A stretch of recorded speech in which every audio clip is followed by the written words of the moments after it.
আসসালামু আলাইকুম ৰহমতুল্লাহি ওবৰাকাতুহ।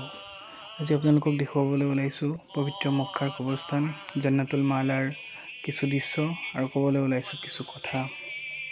আপোনালোকে হয়তো শুনিছে জান্নাতুল মালাত কবৰসমূহ খান্দা হয়, মৃতদেহ উলিওৱা হয়।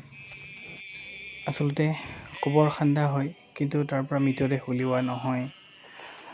কবৰসমূহ প্ৰতি 3 পৰা 4 বছৰৰ মূৰত খান্দা হয় আৰু খান্দি মৃতদেহটো আৰু কিছু তললৈ দবাই দিয়া হয় আৰু তাৰ ওপৰত মাটি দিয়া হয়। নতুনকৈ মাটি দি আকৌ নতুন কবৰ দিয়াৰ কাৰণে কবৰটো ৰেডি কৰা হয়।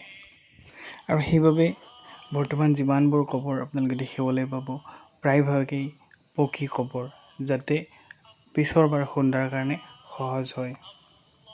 এই জান্নাতুল মালাতে হযৰত খাদিজা ৰাদিয়াল্লাহু আনহাৰ কবৰ মোবাৰক আছে আৰু আমাৰ নবী মুহাম্মদ মুস্তাফা সাল্লাল্লাহু আলাইহি ওয়াসাল্লামৰ পুত্ৰৰ কবৰ মোবাৰক আছে। লগতে বহু কেইজন সাহাবাৰ কবৰ মোবাৰক আছে, কিন্তু প্ৰকৃতভাৱে জনা নাযায় কোনটো কবৰ মোবাৰক আচলতে কোনজন সাহাবাৰ।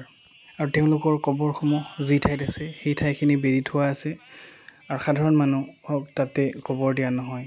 প্ৰতি ৰমজান মাহত 10 দিনৰ বাবে খোলা যায় আৰু সেই 10 দিনতেই সাধাৰণ মানুহে তাতে কবৰ দিব পাৰে। যদি ভিডিঅ'টো ভাল লাগিছে তেন্তে লাইক কৰিব, কমেণ্ট কৰিব আৰু চেনেলটো ছাবস্ক্ৰাইব কৰিব। মোৰ কাৰণে দোৱা কৰিব। আসসালামু আলাইকুম ৰহমতুল্লাহি ওবৰাকাতুহ।